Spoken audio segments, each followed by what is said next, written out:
Spencer rap. Is that what rap music sounds like to you? Yes.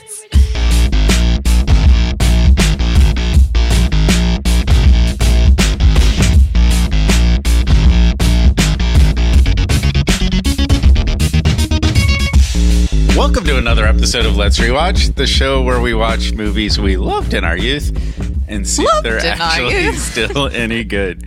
I'm Nick. I'm Bret. I'm Sam. I'm Ash. It sounded like someone had just grabbed you by the balls or something. We loved it in our youth. Says the guy that did not sleep all night, and we're just giving him shit. So here's another movie that I love. It's called Beetlejuice. Gross. Beetlejuice. Okay, that's one. Wait, damn it. Hey, everybody, it's me, Michael Keaton. Beetlejuice. God, you look like hell, Michael Keaton. What have you been up to? That'd be great if you... Hey, it's me, Michael Keaton.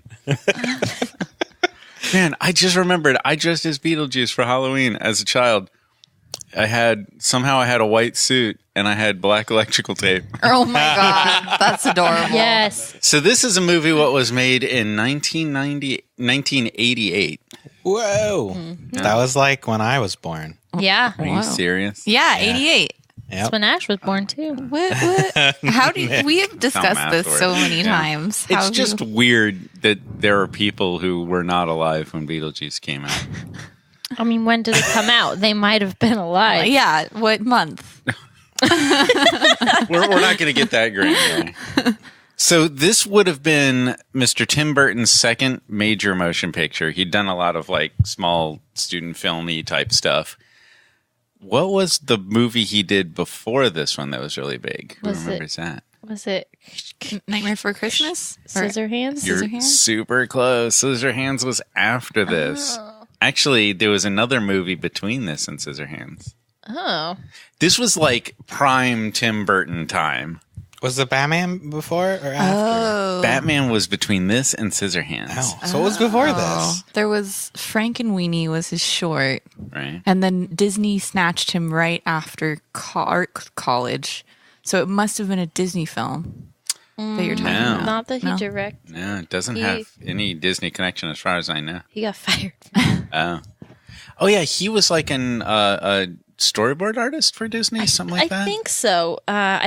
This definitely wasn't the incident that got him fired, but he's kind of famous in Disney for showing up literally hours after getting his wisdom teeth pulled and removed. And he just pulled all the gauze out of his mouth and just let the blood drip down his face and on his shirt and went around saying hi to everyone. And what the fuck, Tim? Get out. You're bleeding all over. If you told me that story, then asked me to guess who was the star of that story, I think Tim Burton is who I would have guessed. Yep. Almost had a drink emergency. But I have no fucking clue. Yeah, I don't know. I think I need to let you off the hook. Yeah. And I might be the one of us that loves this movie. Pee-wee Herman's Big Adventure Holy was shit. before this. I didn't even know he did that. I didn't. Really? Yeah. I mean, I kind of knew, but I forgot. Yeah, Yeah. You gotta watch Pee-wee again. We need to add that to our list. Yeah, we I'm should not have certain Steven I've on ever for that one. I don't think I've ever seen it. I don't know who that is, but okay. Stephen Kyoto. He did Large Marge. She did Team America. Oh, in right. Mm-hmm. Yeah, that would be fun. So yeah, this is the earliest Tim Burton, and I remember this being pretty big, and I remember it having significant production value for being the guy's second movie. Yeah, it definitely has good production value. Yeah. They definitely had a budget. Yeah. It reminds me, style-wise, a lot of Monkey Bone. But Which we've discussed. Yeah, which is a decade before it. Yeah. So.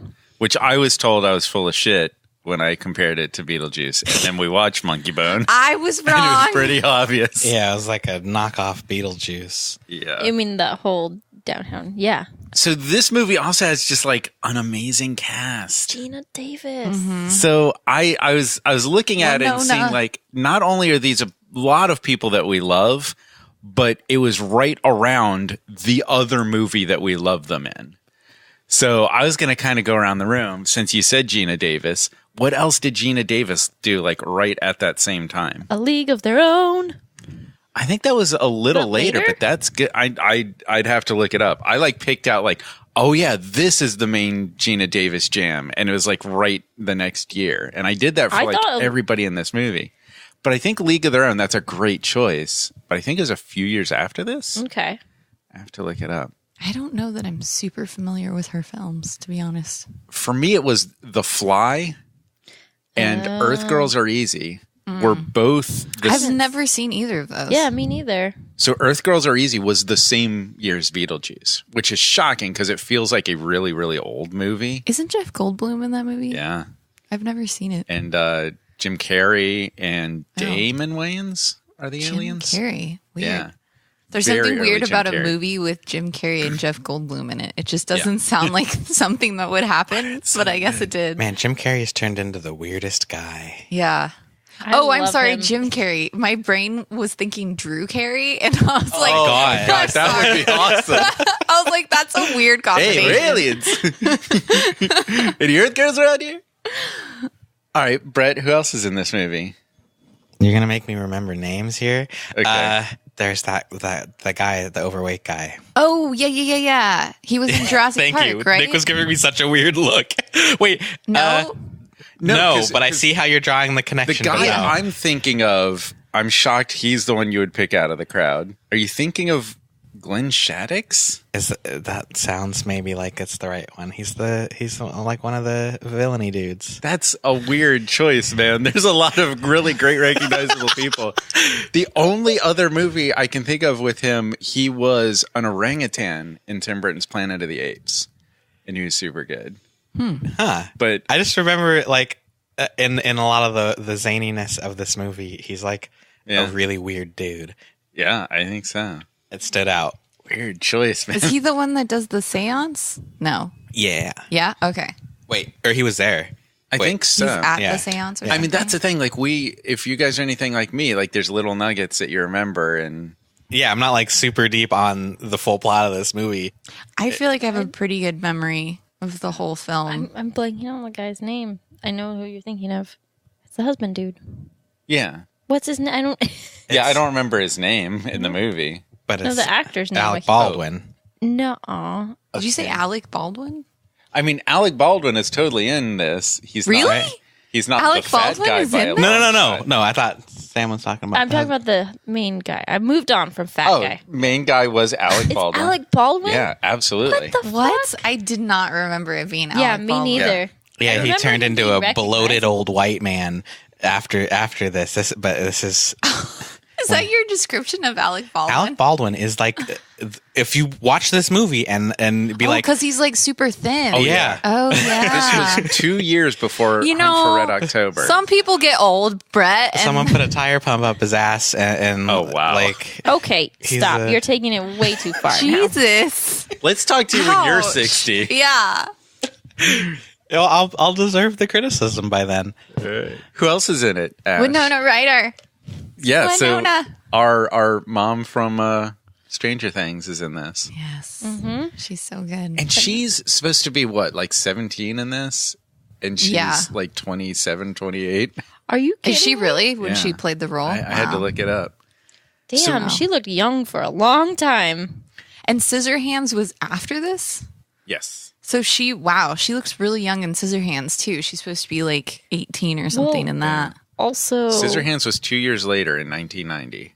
Wow. Dracula. So that's after this, and she Yeah. looks really young. In She that. does look really Yeah. young. She's in Little Women, and she looks really young because she Yeah. plays her young self and her older self. Interesting. Oh, really? I've never seen She it. does that in Scissorhands too. Oh, right. Yeah. Mm-hmm. Yeah, that's true.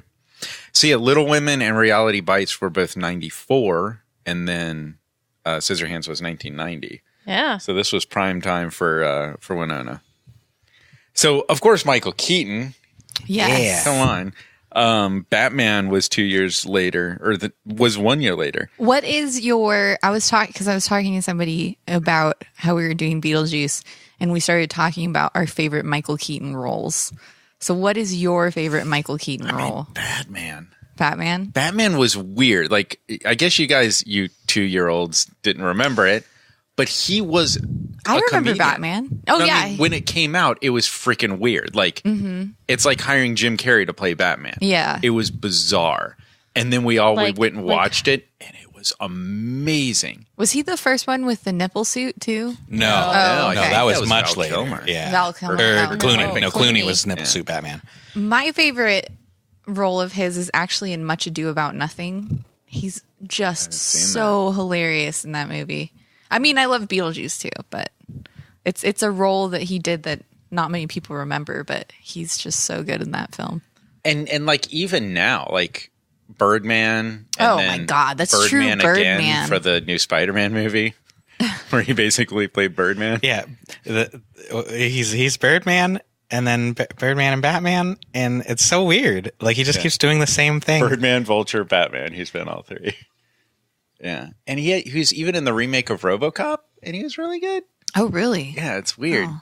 He's just having this awesome resurgence. Well, you know they're Keaton remaking Renaissance. Beetlejuice, right? Or not remaking, but they're making Beetlejuice too. You know, when I was flipping through IMDb, I saw an entry for Beetlejuice 2 and didn't look at it. Yeah, they're Is in that legitimately pre-production. happening? Yeah, With they're like writing. Michael this. Keaton. Winona Ryder's signed on. I don't know if Michael Keaton is, but Winona is. Son of Beetlejuice. Yeah, Wow. I mean they'd have to have Michael Keaton, right? One would think.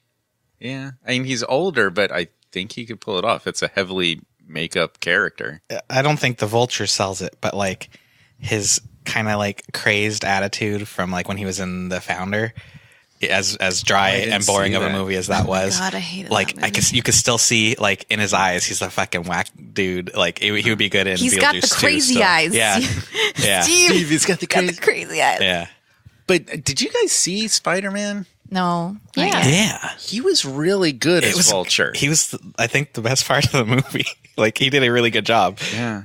Not that it was- was a bad movie or anything, but he was really good in it. He's really good. And it was a weird reimagining of Vulture that really, really worked. Yeah, that was Totally. super good.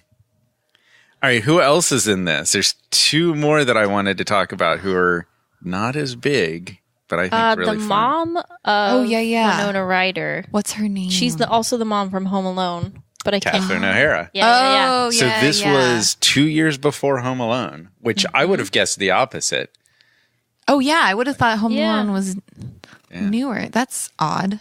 So I think Catherine O'Hara is one of our Second City comedians and early Saturday Oh really? Night She's Live. from Second City? Yeah, I'm Oh cool. pretty sure. That's cool. Yeah. And then you guys aren't going to guess the other, but I know that there's another famous person in the underworld, right? They play like a character in the underworld. Am I wrong? I thought there was someone else. somebody I'm not remembering. There's like a bit role that maybe I'm wrong. yeah, I don't know. Isn't the guy Maybe we'll that's be- like pinned up who was flattened? Isn't that like a comedian? See, this is stuff that I'm just not remembering. Oh, I fucking love this movie, so I remember a lot of it. Yeah, I feel like I really like it. It's just been a while. But the other one I'm thinking of is Jeffrey Jones, the principal from Ferris Bueller, Oh, he's in it? and that was yeah. 1986. Who is he in the film? He's like the mom's boyfriend or the realtor or something. Oh, I'm having a hard time drawing that connection because I think the guy we were talking about before, Glenn Shaddix, was Catherine O'Hara's husband, or no, maybe Jeffrey Jones is the husband and he's like the interior designer guy. yeah. There's something like that. There's some like flamboyant character Yeah. that she is like hanging out with or something. Yeah. I always remember you talked about interior design. Side note, the thing that always was very distinctive to me about the Beetlejuice house was that like weird patio they had that had like, I don't know if you guys remember, but the house has like a patio, but instead of it just being like, or like a deck, instead of it just being a normal deck, there's like a side to it that looks like the side of the house, but there's no other walls and roof. And I always remember that being very distinctive. And I was like, that's such a strange This Tim Burton-y style. It is a Tim Burton set. the whole Yeah. movie is just like all of their furniture is the worst furniture. But like also It's probably on purpose, though. it is well, yeah, but like for being an 80s movie, it reminds me really heavily of like all the really bad art from the 90s. And it's like almost like everybody saw this movie and was just like, we need to have that everywhere. Well, okay. So But with that like macabre Tim Burton angle. Yeah. Totally. I mean, I've noticed like looking at fashions and styles over the years, like the iconic decade that we think of usually starts 1 to 2 years before. So, like, if you think of iconic 60s fashion, it starts in, like, 58. Yeah. And then you think of, like, iconic... It sort of bleeds over. Yeah. So, I totally get that. This was kicking off the 90s. Yeah, totally. And it's weird how it, like, repeats. Like, now 80s clothes are, like, super popular. Which I don't get. Like the worst decade for fashion. They're like, let's bring it back. And then they're like, just kidding. Let's bring back 70s, which was like the second 90s worst was decade. kind of a really 90s, terrible in my decade. opinion, was the worst decade for fashion. No, With, like, the 2000s. metallics and, like, do you remember the powder blue neons. glasses The and, like, the pink glasses? Ugh. I think those are early 2000s fashions that you're remembering. Like I don't Spice know. Girls, like the twisty hair and like the jewels and like I think it was part of the Midriff. 90s, too. And, like, the puka shells and, like, the 90s. yeah, that's 90s. Anyway. So yeah, I think this feels very much stylistically like a mix of like horror movie humor mixed with 90s style. Mm-hmm. I think it's going to be a weird one. I don't think this is one. 90s style. I think it's more 80s style. Is it? I think it's a weird combination of both, like Bret was saying. Like the design of the interiors is very 90s, but like Winona Ryder is wearing very like 80s style. Yeah, she's clothing. very 80s looking. If I remember correctly, though, like their whole interior design thing was a joke. Yeah, Yeah. it is a Yeah. joke. Like- Yeah, they're making fun of artists. Making fun of artists, but then like that's the way the art went for like a decade after that. Yeah. Like that was some really early criticism. Yeah. So I really wanted to watch this because there's a video game called Lego Dimensions. It's a Lego video game, but there's a bunch of different add-ons from all of these movies and TV shows.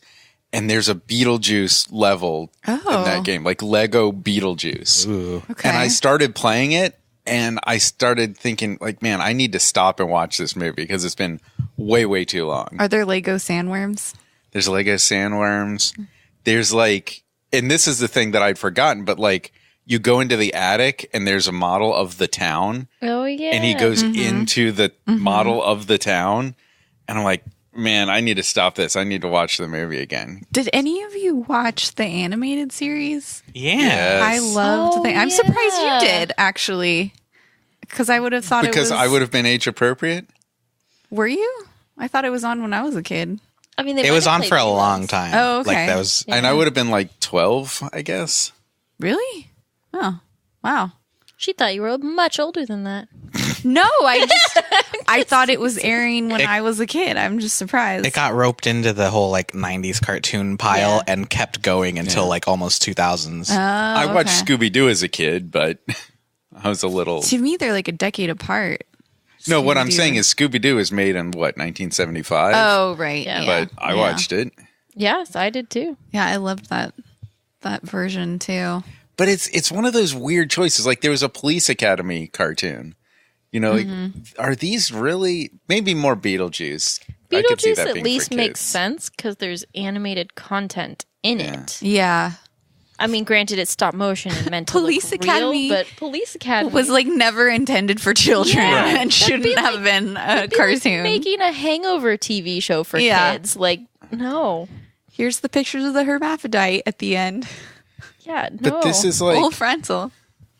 but this is all about death. It's a weird topic for the kids. yeah, I think the but- cartoon didn't really have Yeah, a they lot sidestepped that. Yeah. There's just like, we're in Wacky Land. But- and like never but then really again, talked about it. There's like Billy and Mandy, which is a cartoon with the Grim Reaper. Oh yeah. Like death is That was a good common. one. Yeah. Yeah, Billy and Mandy was good. And like we're watching Courage the Cowardly Dog right now, and it's all about like this cat trying Oh to my kill god, his I grandma. remember Courage the Yeah. Cowardly Dog. So like death good. is a big thing in cartoons, which is weird. But Or it there's is. like Totoro deals with a lot of like death themes. What? That's a completely different angle of animation. Like yeah, it's a more serious. But it's meant for kids though. From the too. studio Yeah, but that it's- brought you Grave of the Fireflies. They make really depressing death movies. Oh.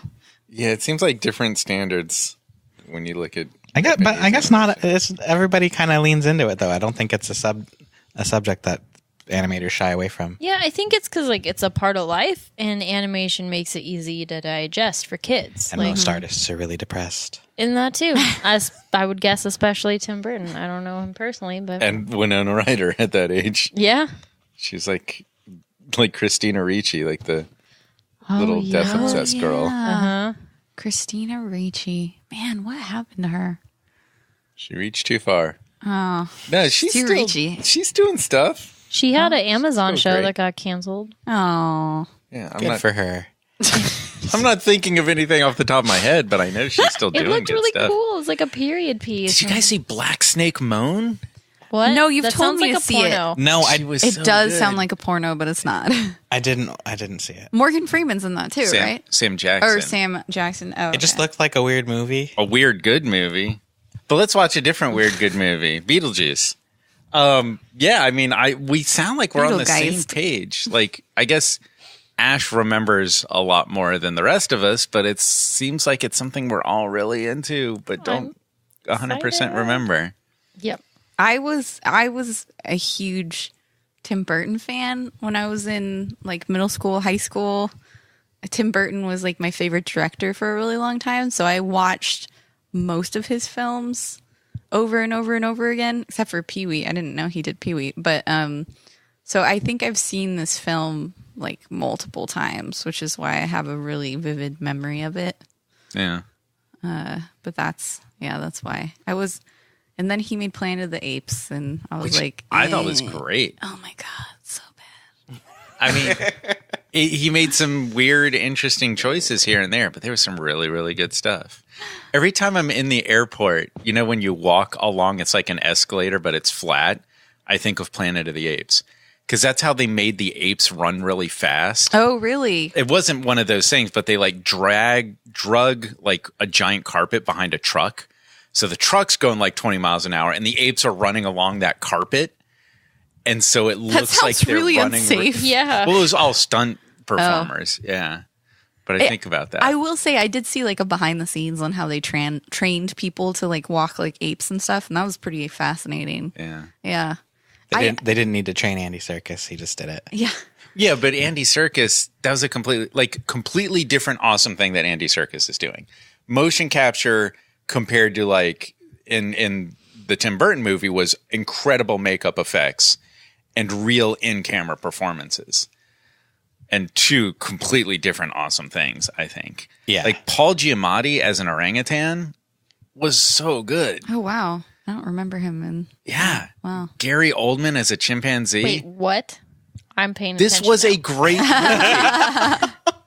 I mean, the whole movie felt like it was shot on a soundstage, but still, Yeah. the performances and the makeup effects in that were so good. Except for Mark Wahlberg. Now Sam's going to make me go watch Planet of the Apes. You kind of should. The music is so good. We should put it on our list. It's really not good, watch it after guys. Yeah, how old is it? Does it qualify? I I mean, think it's so. pre-2000, I think, but barely. I think Probably 98 or I something. saw it in high school. Planet of the Apes, I think. Yeah, I don't remember. See, that's Gary Oldman right there. What? No, it's not. There's a picture of a looks chimpanzee. awful. 2001 though. Oh, wow. It's Tim Roth, not Gary Oldman. Oh, I'm See, not paying I get attention. that Rosencrantz and Guildenstern thing ties me up every time. Lost It was me, Tim I'm Roth. sorry. Anyway, so do you think it's still going to be good? Me? Ash? Absolutely. Yeah. Yeah, I think there's a good reason why this film has such a following, because it is a good movie, and I think it really stands up to the test of time. I think it's been several years since I've seen it, so I'm not sure about like the music, but I remember This is an Elfman jam, isn't it? Yeah, I think the music is really good. And I think, all the practical makeup and effects are just like amazing. It's one of those films, sort of like Jurassic Park, where like it just holds up, in my opinion. So you think. So I think, Let's I find know. out. We'll see. So I'll say that I'm just kind of generally along the lines of really excited to see it because I really remember it being good. And I think I'm just going to be reminded of stuff as we go. It's gonna be like, Yeah, you'll like remember 2 oh. seconds before it happens. Yeah. Yep. What do you think, Brett? Yeah, I think that's going to be good. I think there's not a lot of movies that are in this kind of weird macabre genre that don't have the cult classic status and are actually just everybody kind of remembers them as a good movie. And this is one of those ones where it's just like, I don't think it's a cult classic. I think it's a classic. And yeah, the Elfman stuff, I'm excited because this is when Danny Elfman was, still doing new things and didn't just like lean on the Elfman sound. And there is like, you can hear, actual music exploration in this. And because I remember the score from this pretty well. And yeah, I think this is like one of Danny Elfman's better jams. It is my favorite Michael Keaton role.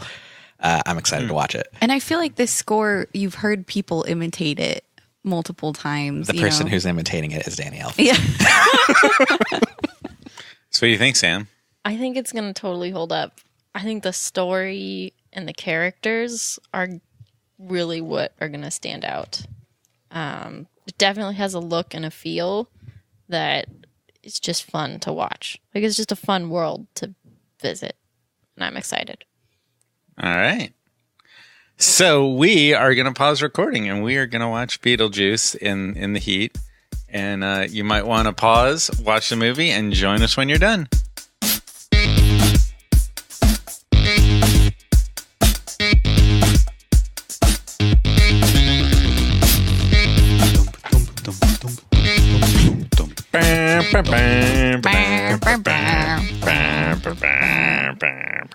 Accordion. Danny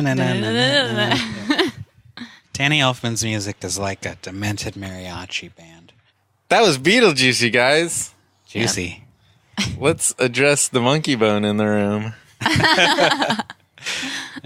Yeah, Michael Keaton stole a lot from Brendan Fraser. Or from John Turturro animated, right? Because Beetlejuice is monkey bone. Yeah. But Beetlejuice came first, right? Yeah. Yeah. Okay. Yeah. Clearly. So you were mentioning, Bret, when we were watching it about the misspelling. Did you guys want to jump into that bothers first? me. Did they spell it properly during the entire production of the film and then later decided to spell it differently so it would look right on a home video box? I sense someone higher up being like, what the fuck's a Beetlejuice? Like, no one's going to go see that movie. Yeah. It's not how you spell that. On IMDb, he's credited with the G version spelling. He who? The guy, Beetlejuice. Michael Keaton? Michael Well, that's Keaton. because his name is Beetlejuice, but the name of the movie is So not. everything except the title of the movie is spelled With a G. the proper spelling. It's because Beetlejuice wanted to make sure everybody said it correctly so they say his name 3 times and he gets summoned all over the Can you United But States. all of Imagine- the signs and the advertisement and the book and everything, it was spelled with the G. Hold on. We have the technology. I'm Can Googling. you imagine, though, like you all of the morning shows and stuff, like theater goers everywhere out this weekend to see Beetlejuice. Yeah, I would assume that's what a studio said. Beetlejuice Mom. Beetlejuice, Beetlejuice. Oh my God, this needs to be a thing. I can't do a Luis Guzman voice. Beetlejuice's name is often spelled phonetically as Beetlejuice, as it is in the title. However, during the film, his name spelled Beetlejuice, like the star of Orion, yeah. the star of Orion, Beetlejuice. During Well, his you can still say Beetlejuice. Beetlejuice. She has to differentiate. Yeah, our I'm trying listeners. to. This is not a visual medium. During his ad on TV and everywhere else in the grave, there's been debate over which spelling of his name is correct. Some say that's because his name is the same as the introduction. This is the proof that they meant it as Beetlejuice, while others claim it was an error. I feel like I heard somewhere that it was an error, that like they spelled it wrong on the cover. No. It That's can't not be. a spelling mistake that you then build your entire print advertising campaign and But it's not once spelled that way in the film. Yeah, my guess is that it was like a after production decision. Right. The marketing team ruined it. Yeah. yeah. That's marketing. that's what I mean. Yeah, is- so not a mistake. It was all intentional. Marketing still is a spelled mistake. wrong. Yeah, nobody said, whoops, we spelled it wrong on all the posters, all of the print advertisements, the trailer. Some marketing guy was watching the movie and was like, hey, did we spell it wrong? Fuck. Somebody's getting fired. Did you know that Beetlejuice is the largest star in our galaxy? And Is it really? Yeah. I didn't know I was that. just at Griffith Observatory. Oh. It burns. It's the top 1% of all stars. And yeah, never mind. Anyway, so Wait, Henry so- Selick had nothing to do with this movie. What's No, up with I'm that? really interested about this star shit. Yeah, tell me more about space, Nick. Yeah, so the whole time I'm wondering, is that Henry Selick? And it's not. Like, this doesn't show up on Henry Selick's list at all for the stop motion animation. Well, I think I'm not sure what Tim Burton's role was in Nightmare Before Christmas, but I think it was a lot of the production design, and Henry Selick was the director. Well, Tim Burton came up with the story. And I think he worked really closely with Henry Selick, but he didn't actually direct it. But he was very much involved in every aspect of the film. Yeah, I mean, like all the like stripes and then the like swirlies, like that's all very Tim Burton style. Yeah, yeah. Nobody does swirlies like Tim Burton.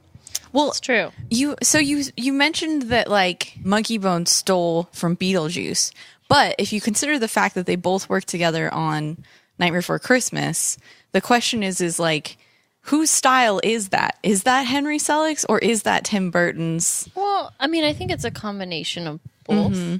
There's things that are clearly Tim, and I think Henry Selick's a little more of like a chameleon in that he can kind of do different styles. Yeah, because I wouldn't say that Monkey Bone looked like this in like a exactly Tim Burton way. Yeah.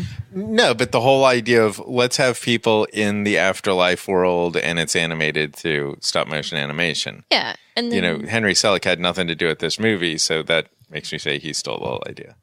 Unless working together on Nightmare Before Christmas, Henry Selick told his idea of Monkey Bone to Tim Burton, and Tim Burton stole his idea. So Tim Burton got in a time machine, went back 10 years and made Beetlejuice? Oh, Nightmare Before Christmas was after? Yeah, Beetlejuice was before any of that shit. Gotcha. Then never mind. So is the moral of the story that you just should go on vacation? Because if they had just gone on vacation and gone somewhere, they wouldn't have died. The moral is hit the dog. Don't swerve. I was going to say, God. keep your dog on leash. Yeah. Jesus. Well, If there's an animal in the road, hit it. it's Oh my God. No. it's kind of a good point, though. Like, fuck that. Like, are you going to swerve for a fox and kill people, or do you just bear down and run down the fox? Actually, this was a moral dilemma that I was taught when I learned how to drive on the windy roads in rural Napa. In Berryessa, And Berryessa, the lesson that I got was hit your brakes as hard as you can, but stay in your lane. Yeah. And it's tough, but So, 'cause so hit the hitting- dog. yes. Hitting the animal doesn't necessarily mean you won't. That Right. could still Yeah, if it's be a an bad antelope, you result got a for problem. you. Yeah. Yeah. Or a moose. Don't But- hit a moose. If you're going to hit an animal, period, then do you want to hit the animal in Then control? do it hardcore. Well, do you want to hit the animal in control or out of control? Yeah. Yeah. I think it depends on the animal too. Like that little dog would not have Take it caused down. That Would have dog was caused asking issues. to die. In the scene before, he fucking walks across the road right in front of their car, too. When they're going to, like, the hardware store. Hey, guys, I'm foreshadowing. Arf, arf. Yeah, exactly. It was like that town's famous dog that would just walk around and everyone knew the dog. Was it? Did they say that? Well, there is like Different a real place with a dog that is like the town dog, and it goes Can you imagine? to all the It was a businesses. real place with a dog. And people knew There's like that news dog. stories about it. And this movie was making reference to real places with dogs. You know, it's far fetched, but I can believe it. Far-fetched. Done. You making Pokemon references now? Oh my god. So are sandworms just like sharks where you just punch them in the nose Yeah. and then they're fine? Also, I never really thought about it before, but like the ending to this movie doesn't quite make sense. Like, did she just tame a sandworm in like 5 seconds? Yeah, it's pretty Well, quick. in several hours. Yeah, that's true. I guess it was several hours. That's interesting. Yeah. Interstellar time rules. Yeah, they were on Saturn or whatever getting a sandworm. Yeah. Yeah, wait, I don't get that part. Why can they not leave the house, but Beetlejuice can leave Because they go to his house? Saturn. Well, it's purgatory rules. It's I think Beetlejuice mentions at one point that he's 600, and the caseworker mentions at another point that they stay in the house for 150 years. Okay. So I think after 150 years they can go wherever they want, maybe. Can they just step out into the sand for a few hours and that's 150 years? I guess they could. I mean, I think it'd be a little more than a few hours, but Know that they can tame the if sandworms. they can survive. Their the hallway sandworm. of doors kind of made it seem like it was like all of the places that dead people can go are connected by this thing, but everywhere else is just terrible sand. So you can't just like walk out your door, Yeah. but you could draw a door. I just like the It's like Rick and Morty rules. They Yeah. just have a portal. I just like the psychological condition of purgatory. You know, this nightmare psychology of it. The rules are the rules that you would have in a fever dream, not based on any physics. Yep. I also liked the idea that it kind of really played into the poltergeist. You know, like what you see about poltergeists is that they start out, she kept telling them, start out simple, start out small. And with poltergeists, they start out small and then they get more aggressive as they get more attention. And so it's kind of like in this movie, they say like people won't see you, but if you start to make yourself known, they see you, and that gives you more power to be more aggressive with your haunting. And I thought that was kind of interesting that they actually played to real ghost rules there, if you think about it. Ghost rules. Ghost rules. So why has there never been a movie called Poultrygeist? Was it just haunted turkeys? Yeah.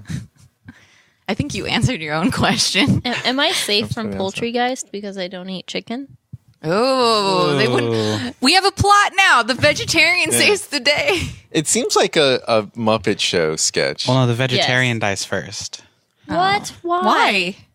Because that's like... Because the virgin dies first. They're like a chicken virgin. This is a fucked up movie. So I'm bad at math. Yes. Yeah. Winona Ryder, Very not bad at math. 27. Yeah, she's No. like 17. She is. Yeah. She's a baby. A bead. She's age appropriate. Mm-hmm. Age For appropriate. Beetlejuice to marry. Well, no. Nope. He is Didn't say that. Not a respectable man. No. I think that's the point. Yep. But I firmly believe that that's how Michael Keaton is in real life. Oh, no. At least a little bit better than Beetlejuice. There aren't any allegations out about him. No. That didn't mean... He's no Weinstein. I have to say, I changed my answer. I think this is actually my favorite Michael Keaton role. What did you say before? Much Ado About Nothing. Pretty good. I love your enthusiasm. Nick fell asleep during this movie. Oh, Yeah, outed. That's why I'm not doing 2 shows a day. Never again. That's what we're doing today. And that is absolutely no comment on the film. No. It's the fact that I rolled into town at 5:30 this morning. Yep. I just thought I'd throw you under the Yeah. bus there. So I might have used harsher than necessary words. But you see what I mean about Alec Baldwin? Well, this is an interesting age situation again, because he looks exactly like Alec Baldwin, and you guys keep saying he looks weird. I didn't think he looked like Alec Baldwin. I could almost, like, if you hadn't told me, I wouldn't have realized. I don't think I would have realized. so that's weird. Like Alec Baldwin today looks like he ate that Alec Baldwin. No, Brett. you He looks older because he's older. But let's It's look at to the me, it's just something in his face, like his bone structure looks different. Yeah, well, he has. You can see fuller his bone cheeks structure. now that. Oh my he's god, you are so awful. He's a bit older, you guys. His cheeks are a little more like sunken in, and and now he has like a fuller, rounder face. Yeah, Okay, so The Shadow, The Getaway, Glengarry Glen Ross, great Alec Baldwin movies, The Hunt for Red October, Working Girl. He was a working girl. Have he you is seen a any working of girl, these isn't he? movies? He just works it. Like, you guys are thinking of 30 Rock. Yeah. Yeah. But he did so many great movies when he was significantly younger. And I haven't seen any of those films. That's why it's a shock to me to see him. And that's why he totally looks like Alec Baldwin to me. He's always Alec Baldwin to me. Yeah, we didn't see Alec Baldwin grow up. Wow. Bret. What? That was just his thing. That wasn't even a dig. You're being real mean today. I was just saying we didn't like. Those are all like grown-up movies, and we were like 10. Oh my god. Yeah, and you still know all the Arnold ones, so. This is another reason we should watch The Edge, because I think that's the transition Baldwin. Transition Baldwin. He's like the in-between young Baldwin and old Would you Baldwin. say he's on the edge of old and young? I wish He's you would edge step of back from that 17. ledge, Baldwin. So I want to talk about the amazing lighting changes in this film.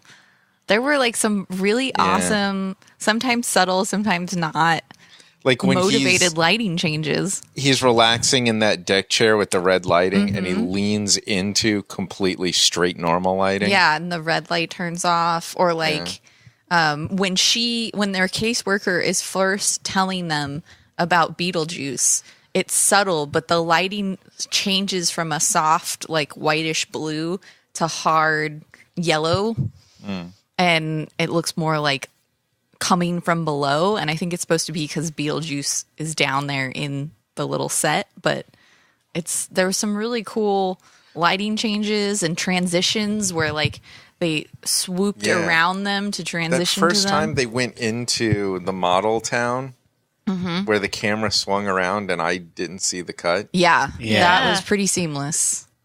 I didn't see the cut either, but the second time they did it, I was like, oh, I see the cut now.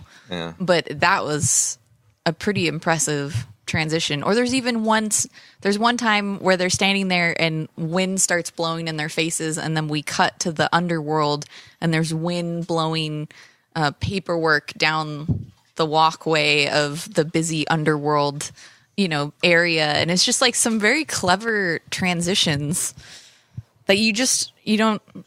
I feel like that's where you see some of Tim Burton's brilliance, and in the details, like production design, like you were saying, Sam.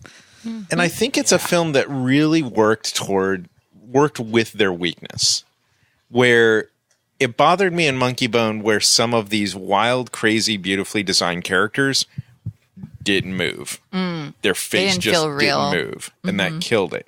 But then like the shrunken head guy, the fact that he didn't move or move very slowly was that character and did not betray it for a second. So I think there was a lot of stuff in this movie that worked towards those weaknesses, and it's a much better way to do it. They kind of, instead of let's just put somebody in a theme park costume, they said, let's use optical illusions to make these things work. Like the girl with the two legs. Like there's clearly another woman in the couch, but It's so creepy when you see a girl with two legs. I mean, cut in half, yeah. That reminds me of Coupling. They had some crazy episode titles like The Girl with Two Breasts. They did stuff like that. It was just brilliant. Wow. Yeah, like that whole waiting room is just full of really funny, interesting characters. Yeah. That did not need to be dynamic. Yeah, no. Like, if you look at Monkey Bone, he's walking around this town and there's all sorts of chaos going on with characters that cannot fulfill the needs of that scene. Gotcha. Yeah. But even like the receptionist, she was crazy interesting to like watch. And you're sitting there, you're like, okay, what killed her? What killed her? What killed her? And then she like holds up her wrists at the end of the scene. And that joke that they set up there that you didn't get until later on at the dinner party, where she's like, I wouldn't have had my accident. And you think it's just like, oh, because dying sucks. And then no, it's Otho's like, I heard that if you kill yourself, you're like a social worker in the afterlife. Oh, And- I didn't social catch service. that. Yeah, Oh, wow. Interesting. Yeah. That dinner scene, Yeah. So good. amazing acting. Like they're all like doing this synchronized dance, but their expressions like give it away that they're so confused. Especially the like decor guy. Yeah. He goes from like, I'm into this to what the hell? So great. You can clearly see the beats on his face, Yeah, and then he like gets into it again at the end, which is just so funny. And if you look at that, and also Alec Baldwin's headless body running up the stairs, then you can draw a direct line to Chris Kattan and Monkey Bone. Oh. It's that same sort of thing. Yeah. Interesting. People not in control of their bodies doing hilarious physical comedy. I would definitely say that Chris Kattan took it to a new level, but the idea is definitely here. I feel like Chris Kattan's probably why they made that an entire sequence and not just a gag. Yeah. But I don't know, Jeffrey Jones dancing in this, like dancing against his will. Yes. And So funny. weird to now I can't say nice things about Jeffrey Jones. I'm sorry. anymore. I ruined it for you. What? Well, Jeffrey Jones ruined it for us. Oh, was he a sex offender? He's a creepy pedo. Oh. So great in this and Ferris Bueller and Oh. he's real Weinstein, that Jeffrey Jones. Oh. That's probably how that's gonna go down. Yeah. So the music was really good. Brett, you had kind of called that beforehand. Yeah. I just feel like there was one scene in particular. It was very subtle, but they were all sitting outside on that weird deck with a single wall that you were talking about earlier. The weird deck. And yeah, there's a little like music flourish as they like pan across the scene, and it's just like, man, that was like meant for this scene. And I don't know, it's just nice to hear. It's almost Elfman like music. it was scored. Yeah, right. Well, but I think- a lot of Elfman stuff nowadays is a little. It feels a little wedged in because it's what people want. I think what you're reacting to is like the music editing was really great. It didn't feel like a song that they cut in. It was like little bits that were made to help sell the story. Like the whole scene with like the wedding where they start to come in with that Beetlejuice score, like just little hints of it. So great. Yeah, it's almost like Jaws, where the Beetlejuice score comes in a little bit, just a hint. Yeah, that he's coming, which is great. But I get this sentiment that Danny Elfman always sounds like Danny Elfman. But I also feel that if you watch this and Pee-wee and Batman, they all sound like Danny Elfman, but they also really sound like the tone of the movie that they're trying to do. This was like the Danny Elfman prime era. I think what I imagine has happened over the years is like it almost feels like the more stuff he does, like people try to just wedge in his music. Like, I want that Elfman sound, and he, they didn't give him the freedom to just score everything he wanted to. And these ones, it's like this is his projects, Like, this is where that Elfman sound came from. Yeah, they're like, Danny, do what you want, and what he wanted was amazing. And then, and now in the future, they say, Danny, do what you used to do. And so once again, I would draw your attention to Planet of the Apes, because that is really, really good music and quite different. And it's Elfman. And you check it out. Yeah, I feel like we don't sound very enthusiastic because it's like 90 freaking Oh my God, 5 it's so degrees hot. in this house right now. So, listener, it's not that we're not enthusiastic. We're just hot. We're swimming in heat dying. and pork fumes and dog breath. But I feel like this film was fantastic and still holds up. And it's interesting to me that if you think about it, Michael Keaton's screen time is pretty limited. Yeah, he came in very late. And he doesn't even wear like the iconic striped suit until the end of the film. Yeah. And it's interesting how he just like completely steals the movie, So that reminds me, I forgot to ask in the beginning, who's the star of this movie? Well, Ooh, Or good. who's the main character? Yeah, star is a different question, the but main character, well, it's the couple together. It's not Lydia. Nope. It's not Betelgeuse. Technically speaking, no. It's the football team. I would agree with Sam. I think it's them because they're they had the ordinary world. We see them in the beginning. They're happy. They had the inciting incident of dying and then escalating conflicts of people moving in. And then they can't scare them out. They then want to use them to do parlor tricks. And then they have the resolution of everything's happy and they're able to come up with a compromise and live happily together. They had a full story circle. They did. I mean, it was like a whole story structure thing. Mm-hmm. But I think Lydia is definitely the friend that helps them along the way. But the interesting thing is, and I was trying to remember, I wonder if you guys remember, in the cartoon, is the couple even in the cartoon? Because Lydia is very much the main character of the cartoon. If I remember correctly, it's like someone didn't watch the movie, and Lydia and Beetlejuice are best buds hanging out doing stuff. Mm-hmm. Yeah, that's kind of how I remember it too. Yeah, it's like the Doctor and Lydia. Somebody didn't watch the rapey Beetlejuice vibe scenes. Yeah, someone just gave them like a movie poster and like, make this into a cartoon, and it's like Michael Keaton and what's that face? I don't know. Nick made a wow face. Adventures of a ghostly con artist and his 12-year-old pal Lydia. Oh my God. She got downgraded to 12? Yeah, what the hell? Yeah, that's a good point. So, yeah, we seem to not have too much to say about this. Because it's so good. Really good movie. There was a few shots of poor blue screen or green screen. Mostly in the sand planet. Mm-hmm. Yeah. But I mean, I feel like it was forgivable. And his head shrinking at the end wasn't so hot.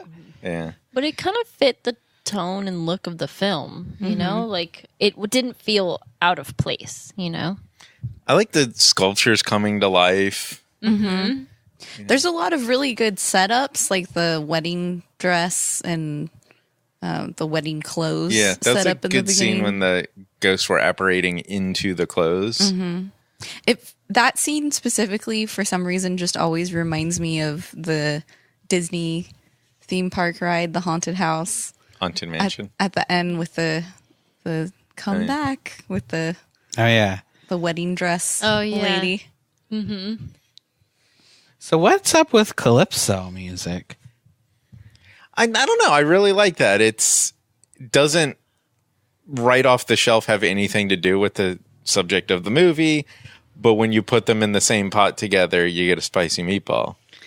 I like it. Well, the interesting thing I don't think I ever noticed before was that Alec Baldwin is listening to that music in the beginning of the film. I don't think I ever picked up on that. In fact, he listens to the jump in the line, shake your body all the time in the beginning. Which makes sense. It's like his feeble approach at a haunting was like a dance number from that song. No, when he was alive, he was... No, that's what I mean. Like, that's his music. That's gotcha. Where that came from. So when he wanted to do a haunting, that's what he goes to. And I guess you could talk about how zombies came from Cajun culture, but I don't know. They don't draw that connection. I think it was just fun. Yeah. Yeah, sometimes you take your chocolate and your peanut butter and you get two great tastes that taste great together. Thank you for explaining Reese's. So backtracking to the effects, I liked how much they used miniatures. Yeah. Like there were quite a few scenes that played actually very well and very subtly that were meant to be the real world that were actually miniatures. I love to like the combination of like there's the shots with the fly that are the miniature set, and then we cut to the real set with Michael Keaton, you know, under the foam, holding up the candy bar. The sound booth padding painted green. It just looks like mattress, like pads or that like are the camping. Yeah, like the corrugated mattress. But I think pad.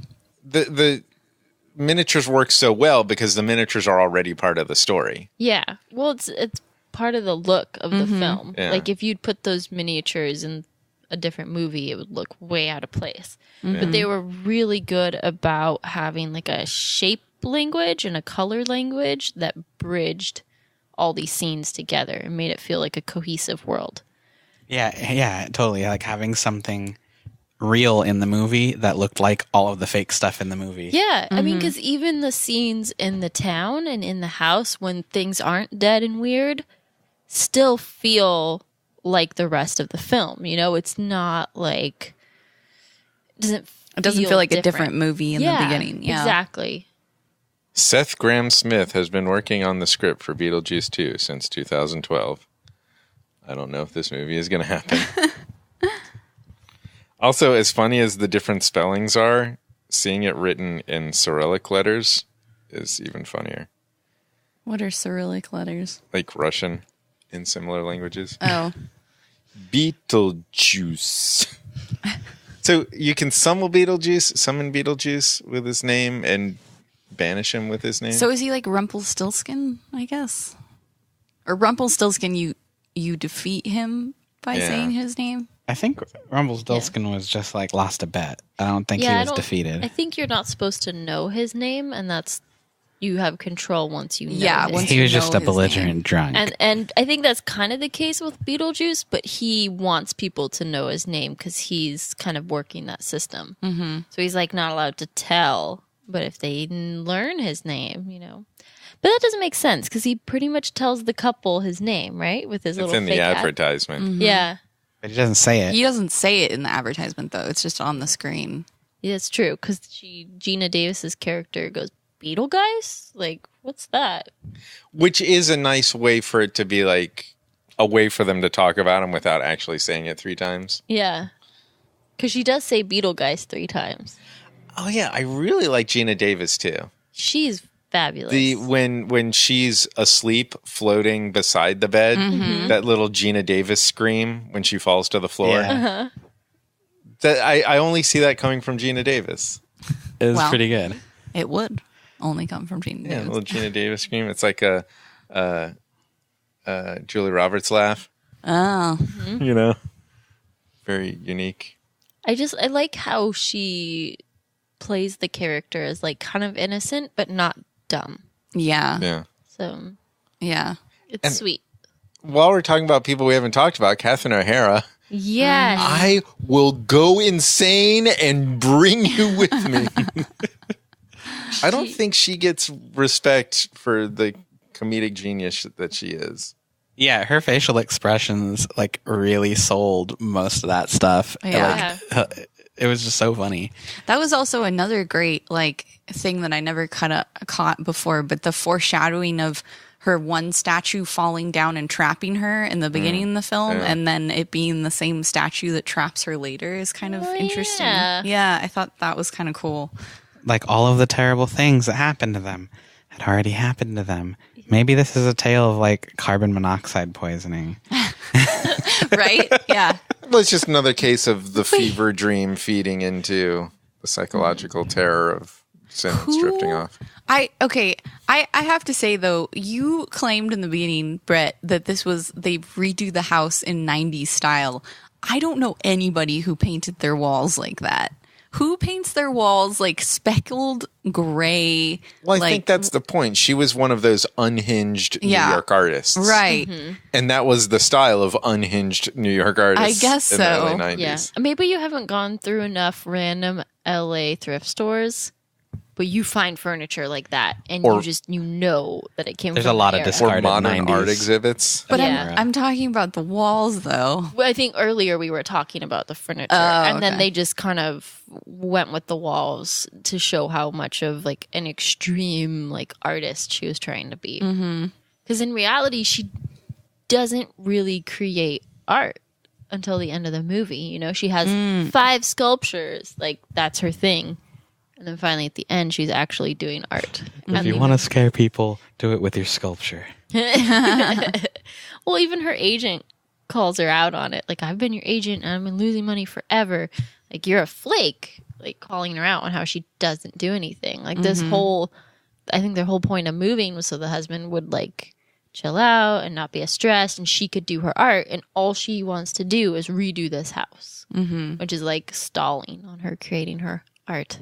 I like the touch at the end, if you notice in the background, half the wall going up the stairs is still the horrible speckled gray. So it's like they made this compromise that the bottom floor was the ghosts and the top floor is there. I didn't notice that. Yeah, if you look at the background when she's dancing with the football players. That's fun. Yeah. It's kind of a weird living situation that they've ended up with there. Mm-hmm.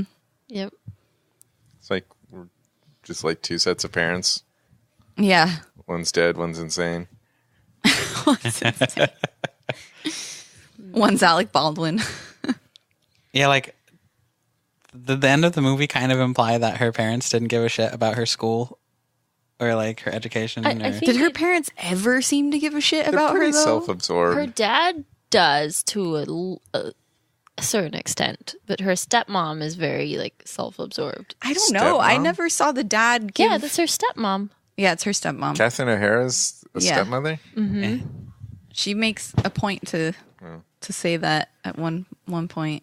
Winona does. Fall asleep. But I didn't feel like the dad cared at all, though, because there's one point where she goes and she's just trying to talk to him, and he's like, I'm trying to relax. Leave me alone. Stop talking to me. Yeah. When she's just trying to talk to him like a normal human being. Who just saw ghosts. Yeah. You know. the ghosts in the sheets, like Ghost in the Sheets is a good band name. Oh, I thought it was going to be an anime. she like busts into the hallway, like taking pictures and like you sex perverts. Yeah. Well, her character had like a funny little reversal there where she goes to talk to her dad. Like she's all dark and all about death and like creepy. And then she says in the study, like, well, you may be fine living with ghosts, but I'm not, which is just kind of funny. Like, oh, it's all a ruse. Like she's not really okay with this. They called her bullshit. Yeah. Parenting. Bullshit, Winona. So, our final thoughts on this whole thing. I'll say that Beetlejuice. I think it was really good as expected. Now I'm excited to go back and play the rest of the Beetlejuice level on Lego I Dimensions. feel like you just used us for your own. Yep, exactly. And I'm once again anticipating for them to give Winona more to do in Stranger Things 2, rather than just be like searching for a kid and crying the whole time. Because we've seen she can be great. Let's make Winona great again. Let's put that on hats. Oh, Take it back, please. Wow. You guys have weird reactions to stuff. So that's where I am. I'm excited for Stranger Things 2, and this was really good. agreed. Tell us more, Bret. Agree with me more. Yeah, no, this really held up. Watching Michael Keaton, I think, is always fun. I haven't seen like a million of his movies, but I don't know that there are a million of them. Is he? Well, we listed a bunch of them before we watched this film. But you know, I just in my head, guy. there's this arc, the Michael Keaton career arc, where he's like, I'm Beetlejuice crazy, and then like, yeah, I'm Batman, and then like later on he's like, I was Batman, and then and then What are you? I'm and Batman. Now, and now he's like, I can What be were Batman you? again, and it's a good time. Michael Keaton does a good job. It's funny. I want to answer that question, but what keeps popping up in my head is Money Pit. But that was Tom Hanks. Oh, yeah. I was going to say Michael Keaton's not in Money Pit. Right. But he did a lot of really funny stuff before this. For example, Gung Ho, Johnny Dangerously. We need to watch Johnny Dangerously. I've heard it's good. It sounds like something in the realm of Naked Gun. Didn't they just do a remake of that? That would be a surprise. Are you thinking Johnny English or whatever Maybe. the Rowan Atkinson one? Maybe. Here's why I keep I don't thinking know. of Money Pit. Mr. Mom. Oh, yes. That's the same sort of tone. I don't know if I remember Mr. Mom. He's a little more, he's less crazy, but Yeah, but that's where he came from. Yeah, Gung Ho, Johnny Dangerously, that sort of stuff. Is the guy that played Otho, was he in anything else? Because I can't think of if he did anything else. I thought that's who you were talking about in the beginning. That was who I was talking about. If they were ever to remake this film, they would have to have Titus from Kimmy Schmidt. Oh, He would be so perfect for that role. Yes. Oh my God, that's so perfect. I like that. You'd be amazing. Now, the only thing I know him in aside from this is Planet of the Apes, where he was an orangutan and he was awesome. I will say, I wish we got to see more of the underworld, like more, Upside Down. like it's like I really enjoyed the creative imagination parts of that. It'd be cool to see more. I felt that same way, I feel like, about Monkey Bone too, where it was like, I like this idea. Let's keep going with it. Yeah. Well, I think there's a fine line. Like, if there had been too much more, it would have been too much. Mm-hmm. But, like, just a little bit more. I kind of liked this thing where it was like death isn't really that different from life. And it just kind of, like, the underworld is a shitty office. Yeah, I guess the real moral of the story, Gina Davis says to Winona Ryder, she's like, death doesn't make anything easier. Mm-hmm. And I guess that's really the moral of the story, if you think about it. Yeah. You should check out this show called The Good Place. Have you heard about that? Yes. Yeah. Are you into that? I just got into it because our friend Garrick told me to watch it several times. And it was only one season, I think, but it's on Netflix. And I've seen the first episode, and I didn't think it was that great. It tries a little too hard to be funny. Mm-hmm. And if you get past that, it's kind of fun. I just don't buy what's her name as an evil person. What's her name? Kristen Bell. Bell. You know what's funny? Kristen Bell. Yeah, the whole time I'm watching, I'm thinking this could have very easily been Marissa. Right? That's exactly what I said. She would have been so good. Marissa, it's the perfect role Yeah. for Marissa, and she would have been so much better because I just don't believe Kristen Bell. Like anything she says, I'm like, She's so adorable. Yeah, she just doesn't come off. I don't know. I think look her in the eyes. Marissa would have had like a little bit more snarkiness to it that would have really sold that. Like when role. she tells somebody, "Eat my farts." Yeah. I can see Marissa. She just still sounds too like I'm a Disney princess when Kristen Bell says it. I don't know. But if you want fun, weird afterlife stuff, a little bit Brian Fuller-ish, yeah, Good Place is really good. I have to check it out. While you guys are talking, I got reminded of a scene from the movie that was like the one moment when Michael Keaton stopped acting like Beetlejuice. And when he said Juilliard, I went to Juilliard. No, that was like when Winona Ryder was like I want to go to the other side or whatever, and he just stops. He's like, why?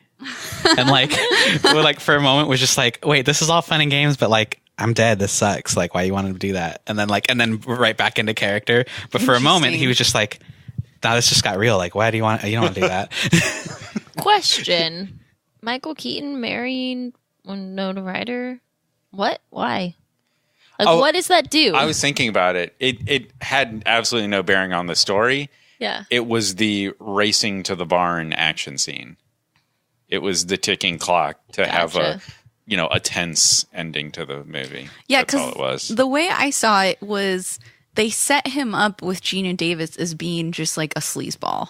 Yeah. So we know he's a sleazeball and a horn dog, and then he meets an even more younger, attractive female. So of course he's attracted to the younger, attracted female. And the way I take it is, I feel like the whole. And I might be wrong, but I feel like his whole story about like I've got to marry somebody is just complete bullshit, and that he just wanted to marry her. Yeah. I like this other thing though. It's not directly about this movie, but I came up with the bad guys never lie. Interesting. And like in a lot of movies, I mean, there's definitely ones that break the rules, but the villains are usually the most honest people in every movie. Because they're honest about what they want and what they'll do to get it. And like Vader never lies about anything. Which reminds you of that awesome thing, The Doctor Lies. Well, it's just a thing that pops up in Doctor Who. The Doctor Lies. Oh yeah. I mean, all the time the protagonist lies. So I kind of like this idea that, I don't think anything Beetlejuice said, unless you're right about that thing. The rest of the stuff he says in the movie, none of it's a lie. He's very like honest and forward about like, hey, I want to get out, I want to do shit, like hire me. And what if like that was just the thing? Like if he gets married to a real person, then he can walk around the world again or something. Yeah, Who maybe. knows? Yeah, they could have set that up a little bit better. Yeah, it was very flimsy. Yeah. Like the caseworker could have said something, and then I would have really given it credit. Like if she had a comment about that.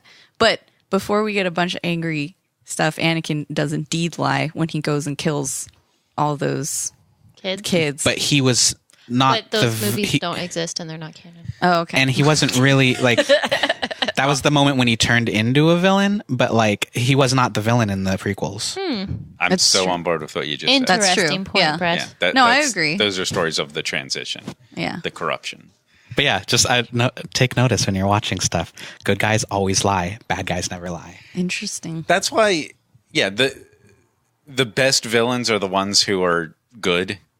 As bad as Man of Steel was, General Zod was good. He was doing the only thing to save his people. And that's the thing I loved about that movie. Yeah, totally. Too bad Superman turned out to be a villain. Never saw that coming. Yeah, surprise! Superman's evil.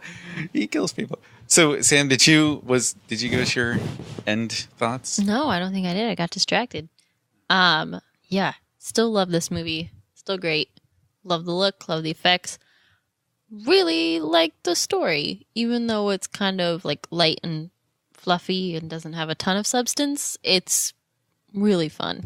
Very original too. Yeah, totally. I mean, I think like Nick pointed out, we've seen similar things pop up since, but We've seen other things steal this idea.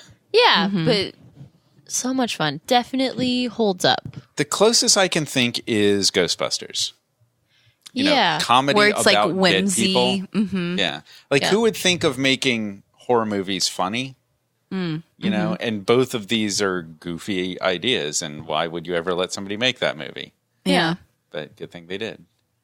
So what do you think, Ash? It's pretty Oh, terrible. I think I said mine first. That I think it still holds up. Definitely really good. I think Bret hit the nail on the head when he said this film isn't a cult classic. It just is a classic. Because there is just like seriously nothing wrong with it. I just think it's really well done. Indeed. So that's Beetlejuice. I think we Beetlejuice. got a pretty good movie out of that. Oh no!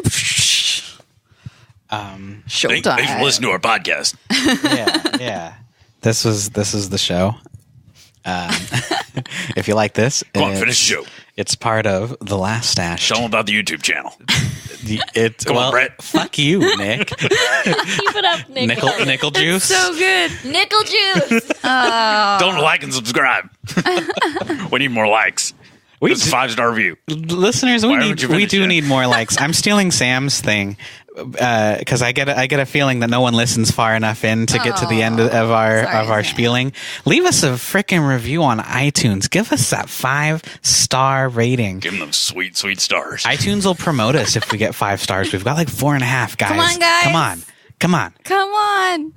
But yeah, Last Dash TV. It's on YouTube and this podcast. And YouTube, we got a drinking show and a cooking show. Podcast on our YouTube, jackass.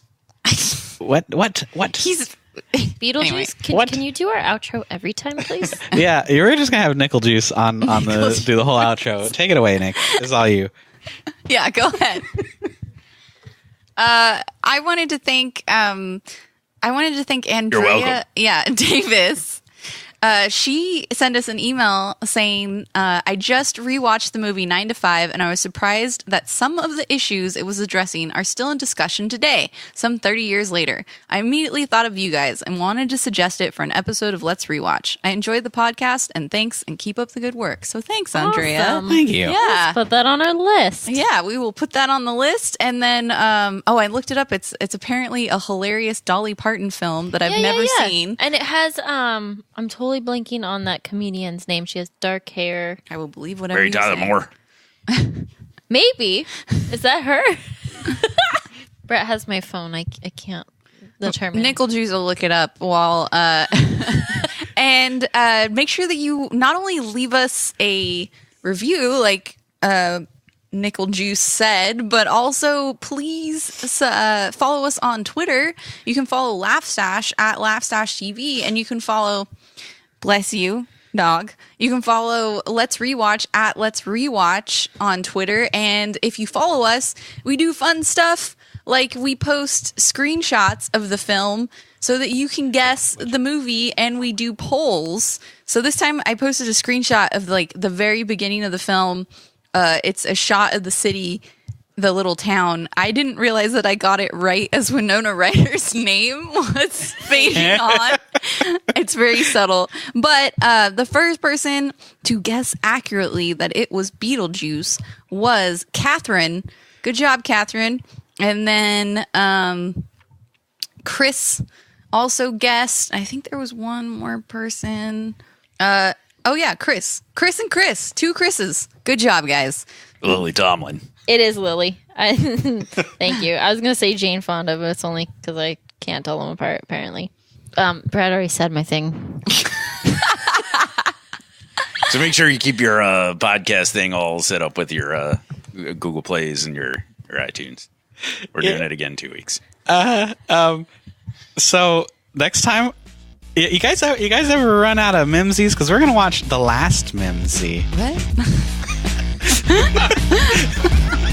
You really shut everything down there, didn't you?